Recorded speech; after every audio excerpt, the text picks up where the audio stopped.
Saudara, Anda masih bersama kami di laporan khusus pidato Presiden RAPBN dan Nota Keuangan 2026 yang Anda saksikan saat ini merupakan gambar terbaru di gedung DPR MPR RI di mana Presiden Prabowo Subianto sudah tiba dan juga ada Wakil Presiden Gibran Rakabuming Raka. Memang apabila kita melihat sesuai jadwal bahwa pidato Presiden terkait RAPBN dan juga Nota Keuangan 2026 ini akan berlangsung pada pukul 14.30 waktu Indonesia Barat.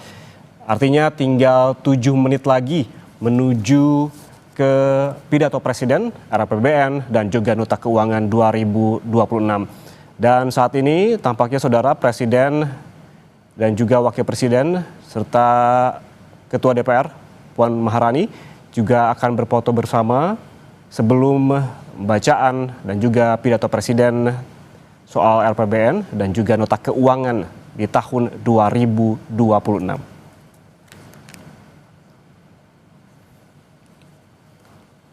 Dan saudara, di studio Kompas TV saat ini telah hadir ekonom senior Raden Pardede yang akan membahas terkait hal ini. Selamat sore Pak Raden. Selamat sore Pak Yan. Pak Raden, kita tahu bahwa memang struktur nota keuangan kalau dari tahun ke tahun sebetulnya tidak ada perbedaan yang cukup jauh begitu. Apabila kita lihat begitu di tahun ini merupakan tahun pertama bagi Presiden Prabowo untuk membacakan RAPBN dan juga nota keuangannya. Sesungguhnya menurut Anda akan ada perbedaan fundamental tidak dibandingkan yang dibacakan oleh Presiden ke-7 Joko Widodo di tahun sebelumnya? Ya, pasti ada lah.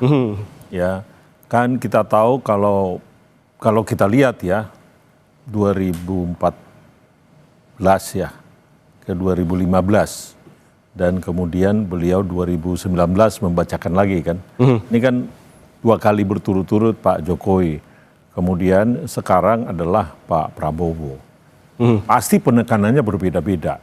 Ya, secara umum yang kita tahu adalah kalau tentu Pak Jokowi penekanan beliau adalah infrastruktur, ya, terutama infrastruktur fisik. Jadi kalau kita lihat juga dari sisi besaran anggaran itu, ya fokusnya ke situ. Berat ke infrastruktur. Ya, prioritasnya di situ. Sementara kalau kita lihat sekarang, ya 2015, kita sudah lihat, mungkin 2016 ini, kan kita sudah lihat tandanya itu di tahun 2015. Di mana terjadi pengurangan dari belanja di infrastruktur. Tapi sekarang ini Presiden lebih kelihatan mengarah kepada program katakan MBG. Makan siang yang sangat besar. Kan mungkin anggarannya bisa 300 triliun lebih di tahun 2016. Demikian, ada juga koperasi desa, ada juga KMP, Koperasi Merah Putih. Demikian juga pembangunan rumah, ya rumah sederhana buat orang miskin. Demikian itu yang besar-besarnya, yang 3 itu yang paling besar kita lihat. Jadi ada perbedaan penekanan-penekanan dan itu mungkin sesuai dengan ya janji politik mereka ya pada saat itu. Tentu Pak Jokowi lebih ke arah infrastruktur, terus Pak Prabowo lebih ke arah tadi MBG, KMP, kemudian tadi rumah-rumah. Oke, berarti di fokusnya yang kemungkinan besar akan berbeda dibandingkan tahun sebelumnya. Di samping pertahanan ya. Yang anggarannya juga besar ya. Anggarannya besar juga ya. Kita akan menunggu nanti yang dibacakan oleh Presiden Prabowo terkait dengan asumsi dasar makroekonomi di tahun 2026 nanti. Yang kita bisa lakukan saat ini adalah bagaimana outlook di tahun 2025 dan kita nanti bisa juga untuk membandingkan di tahun 2026 begitu. Kalau kita berbicara mengenai target pertumbuhan ekonomi di tahun 2025 sebesar 5,2%. Namun kemarin ada data BPS di kuartal 2 yang menyebutkan ada 5,12% begitu. Namun muncul kegaduhan di ranah publik begitu. Sebetulnya menurut Anda seberapa optimistis target pertumbuhan ekonomi sebesar 5,2% ini bisa terjadi di tahun 2025? Tidak mudah. Artinya saya melihat karena kalau kita lihat apa yang kita sudah capai sekarang rata-rata kan baru di 4,9 di 1 semester ini. Ya kan, simpelnya kalau PR-nya sangat banyak artinya. Ya, simpelnya kalau kita mau melihat nanti 5,2, ya 4,9, jadi kira-kira nanti kita harus ada 5,5 di semester kedua kan. supaya kalau kita lihat rata-ratanya menjadi 5,2. Oke, apa yang harus dilakukan untuk menambah sulam hal ini? Nah itu yang sebetulnya dalam situasi sekarang, di mana kita lihat dari sisi eksternal, ya global kan tidak mendukung. Jadi saya terus terang tidak melihat bahwa ekspor kita ke depan akan sebaik di kuartal kedua. Tadi mungkin sudah dibahas oleh Pak Fitra ya, ya semester kuartal kedua ya surprise dalam arti karena ada front loading semuanya. Oke. Jadi karena kita mengetahui akan ada tarif ya, sehingga ya kita bisa ekspor lebih banyak ya di kuartal kedua ini. Sementara mulai tanggal 1 Agustus kan kita sudah dikenakan dengan 19%. Oke. Jadi front loading itu namanya front loading adalah sekali normal, kemudian semester berikutnya atau kuartal berikutnya akan normalisasi kan. Nah oleh karena itu dari sisi eksternal boleh dikatakan udah sangat sedikit kemungkinan kita akan naik karena situasinya globalnya begitu. Berarti harus dari domestiknya. Oke. Kalau kita lihat domestiknya sekarang ini ya pasti harus budget, government spending. Karena di sisi lain kalau kita lihat di kuartal kedua itu kan masih negatif pertumbuhan. Salah satunya soal efisiensi. Ya negatif, betul. Tapi di kuartal pertama masih negatif, di kuartal kedua masih negatif, tetapi sudah mengecil. Tetapi harapan kita adalah semester kedua itu harus digenjot dengan signifikan ya. Kita lihat dua-duanya seperti itu, karena kalau kita lihat dari outlook-nya lah yang sudah dikeluarkan oleh Kementerian Keuangan, bahwa di kuartal kedua akan ada kenaikan pajak itu penerimaan itu hampir 50% dibandingkan dengan semester pertama. Oke. Jadi sangat signifikan. Tentu ini akan dibarengi dengan pengeluaran juga akan naik nantinya.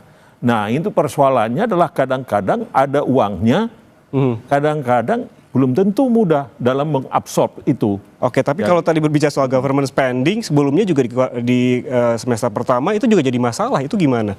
Nah itu yang menurut saya PR tadi kan, yang disebutkan tadi.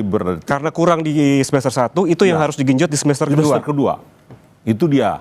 Ya, kalau uangnya ada ya, di semester kedua harus digenjot itu. Jadi artinya kita harus merealokasikannya, melakukannya lebih efisien, lebih efektif. Itu intinya, ya. Dan apa yang bisa menghasilkan dengan cepat, jangan menghasilkan lama, ya, supaya ekonominya bergerak. Dan harus diingat, itu harus meningkatkan permintaan domestik.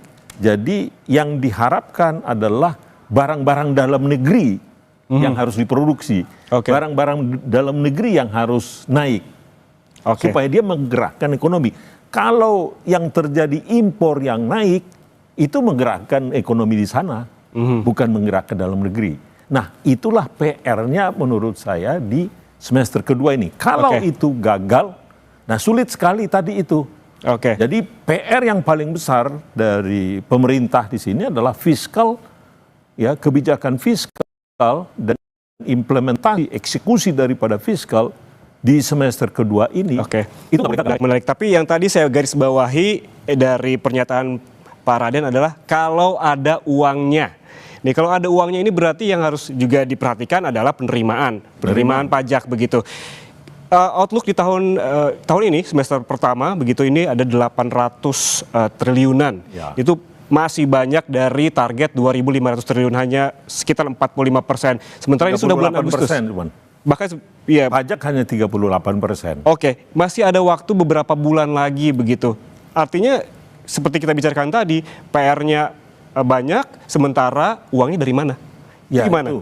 Jadi harus dua-duanya dilakukan. Jadi perbaikan dari sisi penerimaan, ya, tapi juga jangan menjadi panik juga di situ, ya, dan juga perbaikan dari sisi tadi yang implementasi kebijakan supaya belanjanya ini lebih efektif.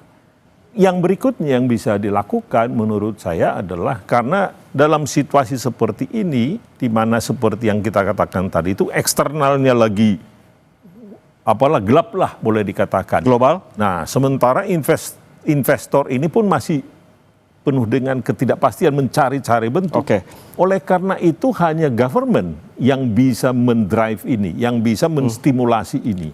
Nah, bila perlu mungkin tabungan-tabungan yang ada, yang lama, itu dipakai sekarang. Karena memang begitu, itu ibarat payung pada saat musim hujan, ya dipakai pada saat musim hujan. Jadi payung itu maksud saya adalah tabungan-tabungan itu, contohnya SAL itu, ya harus digunakan. Nah mungkin itu yang menjadi persoalan. Jadi harapan kita adalah akan dilakukan pemerintah itu. Namun pada saat yang sama, KL yang diminta untuk membelanjakan ini pun harus dia efektif. Jangan dialokasikan uangnya, tetap nggak dibelanjakan, itu tidak akan menggerakkan ekonomi. Oke, mengenai tadi yang sempat disinggung oleh Pak Raden terkait dengan SAL atau saldo anggaran lebih.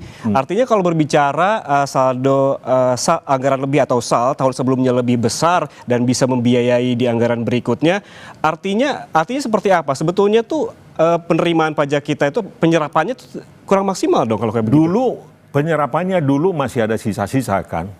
Tapi nggak apa-apa, karena tahun 2022-2023 ekonomi kita bergerak oleh swasta kan. Tapi pada saatnya kapan pemerintah itu bergerak, manakala swastanya agak letoi, melemah sedikit, pemerintahlah yang bergerak gitu loh. Itulah gunanya SAL ini. Ya, sisa anggaran yang dulu berlebih itu digunakan pada saat musim kemarau. Karena tabungan, itulah yang kita katakan tadi. Jadi sekarang digunakanlah itu. Nah, yang perlu dicek nanti oleh Menteri Keuangan, Wamenkeu akan datang nanti di sini, bagaimana supaya KL itu bisa membelanjakan dengan efektif. Jangan dikasih uang terus nggak dibelanjakan. Itu yang lebih penting lagi nantinya. SAL ini adalah juga bisa dibilang utang pemerintah yang menganggur begitu. Dan uang pemerintah yang menganggur. Tapi di sisi lain ini juga kita tengah susah payah untuk membayar bunga utang. Ini seperti ada kontradiksi di sini. Bagaimana menjelaskannya? Enggak juga, sebetulnya SAL ini diperlukan tetap, yaitu digunakan pada saat musim kemarau tadi. Jadi memang ditabung dia yang pada saatnya digunakan. Itu loh. Jadi sekarang menurut saya adalah saat yang tepat untuk digunakan itu. Ya. Karena SAL itu sebagian adalah untuk berjaga-jaga, misalkan kalau terjadi bencana, kemudian terjadi persoalan-persoalan global, nah itu ada berjaga-jaga. Nah sekarang itu SAL-nya kan sekitar 457 triliun. Bagaimana kita mengetahui data terkait dengan SAL ini dan bisa nanti kita tanya Wakil Menteri Keuangan, tapi itu ada di laporan Kementerian Keuangan ada. Nah, cuman kan itu kalau memang menggunakan itu juga harus ada izin dari DPR di situ.